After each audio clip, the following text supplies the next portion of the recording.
속한서에 따르면 하진은 형주 남양군 완현 출신으로 백정의 자식으로 태어났기 때문에 미천한 출신이기도 했습니다. 하지만 하진은 야망이 있는 인물이라 자신의 이복 여동생을 궁궐에 들어가게 했는데 훗날 하태우라 불리게 되는 하진의 이복 여동생은 당시 황제였던 영제의 눈에 들어 그의 총애를 받게 됩니다. 그로 인해 하진은 낭중을 시작으로 관직에 오를 수 있었고 연이어 호분 중랑장 영천태수에 임명됩니다.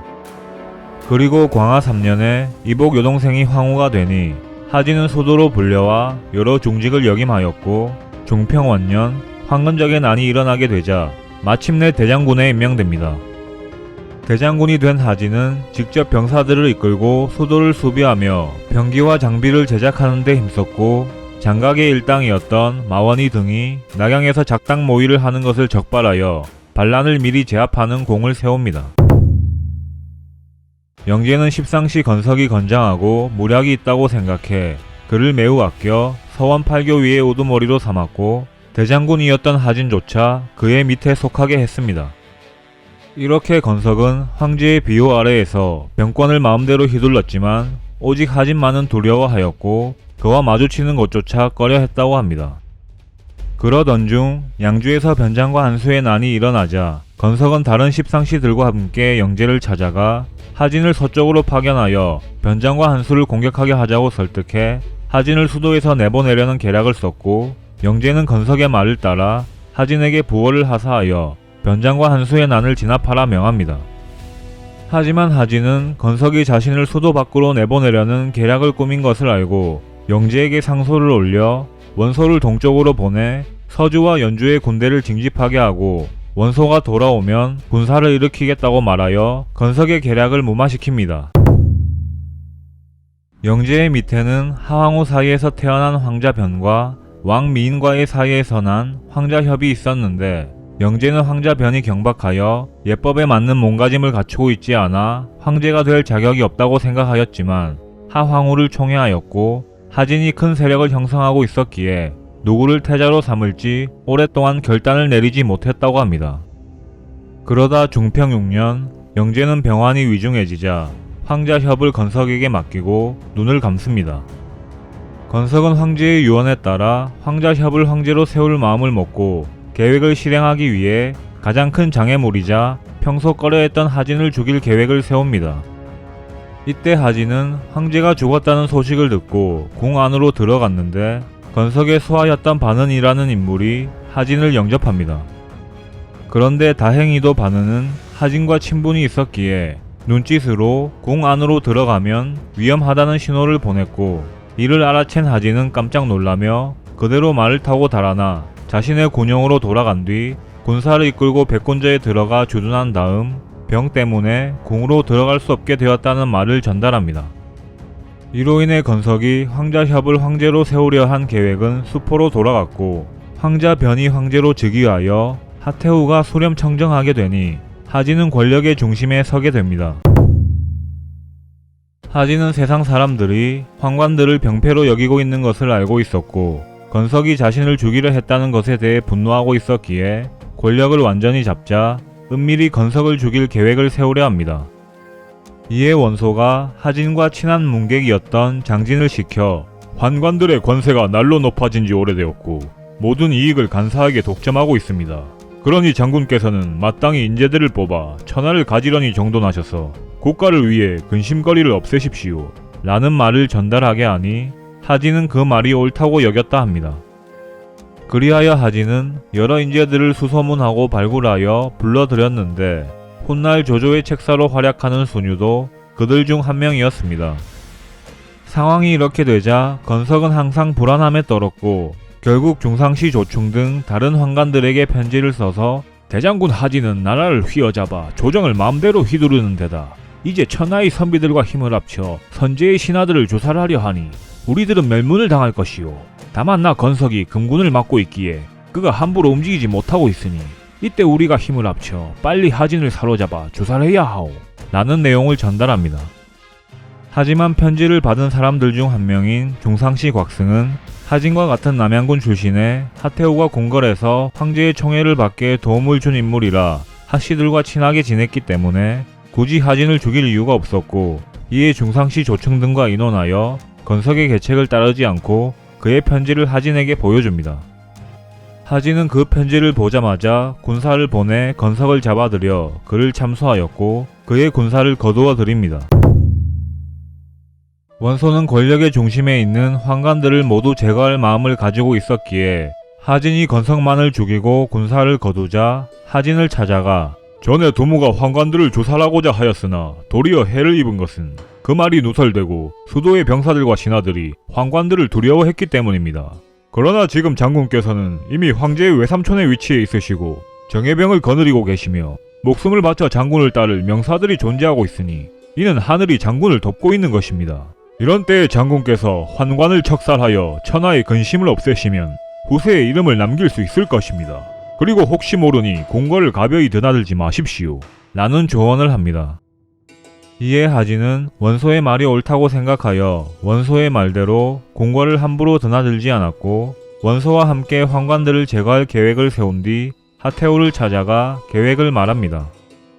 하지만 하태우는 환관이 궁궐을 관리한 것은 예부터 지금에 이르렀고 한나라에서 오랫동안 지켜온 관습인데 어찌 패할 수 있으며 선제께서 봉화한 지 얼마 되지 않았는데 어찌 사인들과 함께 일을 처리할 수 있겠습니까? 라고 말하며 환관들을 죽이는 것을 반대합니다. 게다가 환관들이 하태우의 어머니인 무양군과 하진의 동생이었던 하묘에게 수많은 뇌물을 바치며 하태우를 찾아가 자신들을 옹호해달라고 말했고 또 하태우에게는 대장군이 저희들을 죽이려 하는 것은 권세를 멋대로 하여 종묘사직을 약화시키려 하는 것입니다. 라고 말했기에 하태우는 하진을 더욱더 의심하게 되었다고 합니다. 그리고 하진은 하태우의 동의 없이 단독으로 거사를 실행할 수 없다고 생각했기에 오랫동안 결단을 내리지 못했다고 합니다. 원소는 하진이 거사를 실행하지 못하자 하진에게 각지의 군웅들을 수도로 불러들여 하태우를 협박한 뒤 환관들을 척살하는 계획에 강제로 동의하게 만들자는 계책을 제시합니다. 이에 하진은 전장군 동탁은 관중 상림원에 동군태수 교모는 성고에 주둔케 하였고 태산사람 왕광에게는 동쪽으로가 강노병을 징집해 돌아오게 하였으며 무맹도의 정원을 시켜 맹진 일대를 불태워 그 불이 수도성 안을 환히 비추게 합니다. 하지만 하태우는 끝까지 고집을 부리며 하진의 말을 따르지 않았고 하진의 동생 하묘까지 하진을 찾아와 처음에 우리가 남양에서 왔을 때 빈천하였으나 환관들에게 의지하여 포기하게 되었습니다. 마땅히 이를 깊이 생각하시어 환관들과 화해를 하십시오. 라고 말하니 하진의 마음은 흔들리게 됩니다. 하진이 갈등하는 모습을 본 원소는 하진이 계획을 변경할까 두려워 하진에게 경고를 하며 환관들을 제거할 계책이 이루어졌고 형세가 이미 드러났으니 이를 지체하면 변고가 생길 것인데 어찌 장군께서는 이를 행하지 않고 무엇을 기다리고 계십니까? 라고 말합니다. 이에 하진은 원소의 말이 옳다고 생각했는지 원소를 살해 교위로 삼아 가절을 주어 마음대로 일을 처리할 수 있는 권한을 주었고 왕륜을 하남륜으로 삼아 자신이 없더라도 계획이 실행될 수 있도록 적재적소에 인재들을 배치합니다. 원소는 권한을 얻게 되자 똑똑한 모관들을 파견하여 환관들의 일거수일투족을 낱낱이 감시하게 하였고 동탁 등의 군웅들을 재촉하여 빨리 수도로 오게 합니다. 이렇게 원소가 일을 착착 진행시키자 하태우는 환관들이 모두 죽을까 두려워 하진과 친분이 있는 환관들만 두고는 나머지는 모두 파면시켜 고향집으로 돌아가게 합니다. 환관들은 파면된 뒤 자신들의 목숨을 부지하기 위해 하진을 찾아가 사죄를 하며 오직 하진의 조치를 따르겠다고 했으나 하진은 전하가 형용한 것은 바로 그대들 때문이다. 이제 동탁이 거의 다 도착했는데 그대들은 어찌하여 일찌감치 고향으로 돌아가지 않았는가? 라고 대답했다 합니다. 그리고 원소는 기회가 왔다고 생각해 파면된 환관들까지 모두 주살하려 했으나 동탁이 이를 반대해 실행할 수 없게 되자 모든 주군에 거짓 서찰을 보내 하진의 뜻이라 말한 뒤 환관들의 친속들을 잡아들여 신문하게 했다고 합니다. 하진이 환관들을 주살할 계획을 세운 뒤 결단을 내리지 못하고 여러 날이 지나니 환관들은 고민 끝에 자신들이 살기 위해선 병고를 일으킬 수밖에 없다는 생각을 하게 됩니다. 먼저 환관들은 자신들의 직위를 되찾기 위해 십상시 장양의 며느리가 하태우의 여동생이었던 것을 이용해 그녀에게 고향으로 돌아가기 전에 다시 궁궐로 들어가 태우와 폐하를 찾아뵙고 싶다는 핑계를 대었고, 그녀가 이를 하태우에게 말하자 하태우는 모든 환관들을 복직시켜 버립니다. 중평 6년 9월 마침내 하진은 십상시들을 제거할 마음을 먹고 궁으로 들어가 하태우를 찾아간 뒤 모든 십상시들을 죽일 거라고 선포합니다. 이때 십상시들은 하진이 궁으로 들어가는 것을 보고는 몰래 사람을 보내 말을 엿듣게 하여 마침내 하진이 자신들을 죽이려 한다는 것을 알게 되었고, 이에 십상시 단규와 필람 등 수십 명의 환관들이 무기를 들고 궁궐 안에 매복을 합니다. 하진이 궁에서 나오자 십상시들은 하태우의 조서라고 속여 하진을 매복한 장소로 불러들였는데, 하진이 들어오자 십상시 장량 등은 하진을 꾸짖으며 천하가 어지러운 것은 우리들의 죄만은 아니요. 그리고 선제께서 일찍이 태우와 더불어 사이가 좋지 못하셔서 태우를 폐하려고 했을 때 우리들이 울면서 화해하도록 만들었고, 각기 집안의 재물 10,000,000전을 내어 주상의 마음을 기쁘게 해드려 그대를 도왔는데 그대는 오히려 우리들을 멸하려 하니 너무 심하지 않소.